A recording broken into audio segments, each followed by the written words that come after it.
Hello, everybody. Scott Golden here, Golden Opportunities Coaching. Welcome to those of you who are new. Welcome back to those of you who are seasoned veterans. What we do around here is we break emotional and psychological and coaching related topics down into manageable chunks so that you can understand and take positive actions. I encourage you, if you are interested in what we're doing, please subscribe, like, comment below. If there's an audio we can make for you, please feel free to question or ask a question. We'll do what we can for you. Also, please feel free to reach out to me, and I'll give information at the end of this audio about how to do that if I can be of help to you one-on-one. But we're going to talk today about common fears that people have that become what I call fear loop obsessions. A fear loop obsession is something that we can think that may or may not have partial truth to it, but eventually takes over our mind to the point where it becomes obsessive thinking or in some way a negative thing. And then hopefully with some of these, there are, 3, 4, 5, 6 or 7 that I want to cover here.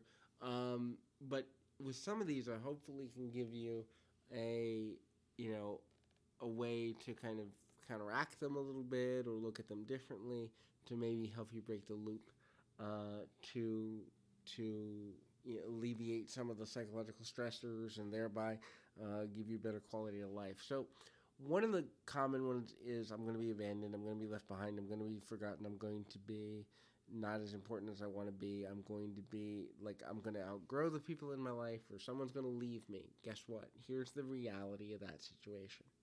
Chances are in your life someone will leave you unexpectedly. Whether they leave you because they have their own issues to deal with, whether they leave you because they pass away unexpectedly, whether they leave you because their goals and life values change, whether they leave you because they want different things out of life and they don't feel you're in their corner, whether they leave you because they're leaving you first because they're afraid you're going to leave them. There's a bazillion reasons why someone can leave you. And so if you accept that every relationship has the potential for abandonment or unexpected leaving from the beginning, this is very useful. The reason this is useful, much like when we talk about loss in a minute, the reason this is useful is because it will make you more cognitively aware and conscious of how you treat the people in your life and how you deal with their presence in your life on a day-to-day basis. In other words, if you thought that someone was going to walk out of your life tomorrow, are there things you would say to them that you haven't said in a while? If you thought you were never going to see someone again, would you say, I love you more often? Would you say, I appreciated when you did this? Would you maybe say, hey, I'm worried about this. If I never see you again, take care of yourself here and here, either physically or mentally or emotionally, or if they have an addictive problem, whatever. Would you praise them for the ways they changed your life? Would you give them insight into how they made you feel, or you allowed them to make you feel at certain low points in your life? How would you react to people in your life if them leaving your life was always a possibility? Because the reality is, it is always a possibility. The problem is we're taught to hold on to the longevity of relationships in society. Hey, this person's going to be in my life for 30 years, rather than holding on to what really matters, and that is the quality of the relationship. Hey, they're here today and I value them. And so when we put more value on the present moment and less value on the longevity, not to say we shouldn't want people to be in our life for a long time, but life is fragile and can end at any moment, so the length of time shouldn't matter as much as the quality of the time, then the fear of abandonment goes away a little less because we know we're doing everything we can to maintain and strengthen that relationship in every possible way. That's really valuable. Now, the next one is the fear of change. And I tell people all the time, life comes with 3 constants. Life comes with the constant of taxes, because we live in government structures that expect us to pay into such structures. And we have the constant of death, because birth comes with that opposite. And we have the constant of change because nothing ever fully stays the same. Everything's evolving, everything is changing, everything is altering at every given moment. Matter of fact, no two moments are exactly identical. So if we radically accept that change is inevitable and a part of human existence, then we look at ourselves as creatures of adaptation rather than habit. That is, I can adapt to whatever change comes should be the focal point for us. And usually the fear of change or changes comes down to one of two things: the inability to control an unforeseen circumstance, or the false belief that things are going to be worse when things change rather than things being different when things change. If we focus on differences, they can be positive or negative, which means there's hope for us, right? But if we focus on there being a symptom of loss with every change, I lose control, I lose autonomy, I lose a partner, I lose a friend, I lose a sexual partner, I lose money, I lose power, whatever it is. If we focus on the loss associated with change, then we fear change because we associate it immediately with loss. So, loss is the next thing that we will address here. Here's the harsh reality of human existence from that perspective. From the moment we're born, we're losing, because we're moving towards a time when we no longer physically exist. Now, some believe in an afterlife, some believe in no such thing, some believe in reincarnation, but regardless of what you believe, there is a form beyond the form we have here in some way or fashion that we are all moving to from the beginning of our human incarnation existence. Therefore, loss is inevitable because along the way, other people are at different points on their journey. So, when we value the moment more than we value the objective of the belief that we're going to be more powerful when I make more money, I'm going to matter more. When I have children, I'm going to matter more. When I get this job, I'm going to matter more. I'm going to be more important, or I'm more insulated against loss. Or if I have, I actually worked with a woman a couple of weeks ago. She said, if I have at least 5 kids, at least one of them will always be with me. And I said, well, hang on. What if all 5 of them moved across the country? And she hadn't thought of that as even a possibility. So human beings do weird things to insulate themselves against perception of loss. And so if we accept that we're going to lose sometimes, but every loss comes with a win of being able to look at the value of the relationship differently, and that every loss opens us up for time to do other things or an opportunity to grow in another way. Like if you lose a job, it might give you permission to open your own business. If you lose a person in your life, it might cause you to value relationships you've been undervaluing. If you lose money, it might give you a chance to get back to the basics of something that matters to you. If you lose your health, you might appreciate people more than you used to. But every loss can come with a gain, because it's all about balance. And if you look at it from the sense of balance, losses can have silver linings to them, and I think that's important. Another thing people fear is not mattering enough. So this is it's what I call an illusionary thought. The concept of enough is an abstract thought. Enough to whom? Why? For how long? If I don't matter enough to one person, does that mean I don't matter enough to everybody? If I matter too much to somebody, does that counteract not mattering enough to somebody else? There's a million questions that are opened with the qualifier of enough. And so instead of worrying about mattering enough to a person or group of people or family structure, it's better to focus on the legacy you're going to leave. In other words, one of my key questions for a lot of clients is, if you were to end your life journey tomorrow unexpectedly, how would you want to have been seen?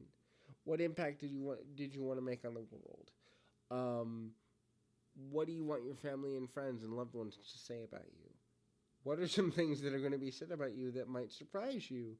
or things that you wish people wouldn't say about you from things you've done in your past. These are the things that we can think about, and if we need to go back and make amends for the negatives, we can, and if we need to refocus on the positives, we can. Worrying about not mattering enough is a misnomer, because our level of importance, or the level of importance we want from other people, is always going to be different than the level of importance they give us in the majority of circumstances. So that way of thinking is a way to set yourself up for a almost a sure failure in one way or another. Now, another one that's so common is losing oneself. I don't want to lose myself in this marriage. I don't want to lose myself to my kids. I don't want to lose myself in this job. If you're having thoughts of losing yourself, you're already starting to. Because if you are feeling that you have complete autonomy, the fear of losing yourself doesn't enter, because you know how to separate yourself from the different duties and roles and expectations in your life. When you begin to worry about losing yourself, or other people are commenting that you're losing yourself, it's because your behavior is already modifying in a way that's changing who you once were, or changing how you normally behave. And most often, self-loss is a bad thing. So when you start to think, am I losing myself? I don't want to lose myself. It's actually an indicator that you need to evaluate what you're doing so that it doesn't become worse. It's kind of like having a toothache. If you ignore a toothache for too long, the infection will spread all throughout your body. But if at the second sign of pain, not the first, because sometimes there's abnormalities, if at the second sign of pain, you do something, you grab some Oragel, or you set up a visit with your dentist, or you know whatever it is that you do, you're taking proactiveness, it's usually very useful. Losing yourself is such a thing, to where as long as you're proactive, the likelihood that it's going to happen as badly as you think is very unlikely. Now, there's two more of these, and then we'll close for today, but one is the fear of being unloved. Here's the challenge. The only love that matters in the world at the end of the day is universal love, which is the ability to love in itself. Because universal love gives us the ability to love ourselves and then love others. So when you doubt your ability to be loved by someone else, what you're saying in reality is, I'm giving this person so much importance that if they don't love me, I don't know if I can love myself. If they don't love me, I question my value. I question my worthiness to be loved. And that's dangerous, because that's giving away your value to the qualifier of one person out of 7 billion. In other words, would you put your life in the hands of a stranger? Because if you don't know whether someone loves you or not, in a lot of ways they're a stranger to you, because there's a lot of things you don't know about them. Would you put the quality of your life in the hands of a stranger? Most people would say no. So why then do lots of people put their value as a person in the hands, from an emotional core context, in the hands of a stranger, by saying, if this person doesn't love me, I have no value? It's usually because we've been taught that having romantic love, or having partnership, or having the love of our children, or having the love of a group of people or family is more important than universal love, which is, if you don't believe in God, is just there as an energy. If you believe in God, is given by a higher power, and therefore is something that we can tap into either way. If you're giving someone else the authority to determine whether you can tap into that at all, ultimately that's a dangerous place to be, and it's a misnomer that causes people to have depression, anxiety, suicidal ideation, a whole bunch of other negative things, because it's a misnomer that someone else can take away your ability to be loved at any point. The last one is the fear of being an outsider.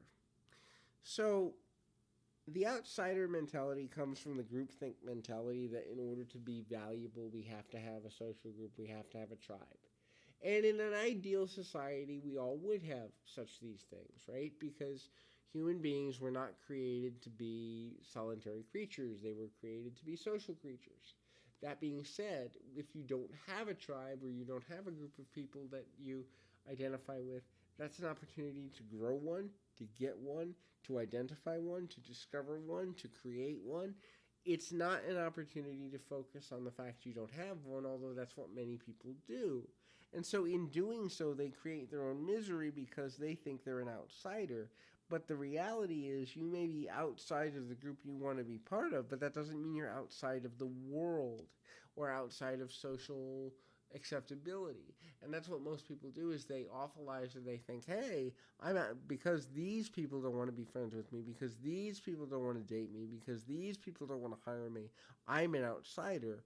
That way of thinking is so exclusionary to the rest of the planet. It's actually an insult to the nature of humanity. To say that someone wouldn't want you somewhere is insulting to like 7 billion souls. And so it's better to say, you know what, I may not be where I want to be socially. However, I still have value. I just have to find where people will appreciate my value. In any event, we'll close with that for today. Scott Golden, Golden Opportunities Coaching. I encourage you, if you're struggling with some of these misnomers or others, please feel free to reach out. You can do so through Twitter at PO Perception. You can do so here on YouTube. Just send a message. You can also comment below if there's an audio you'd like to hear. But I remind you, keep your feet on the ground, your mind in the moment. Until next time, everybody.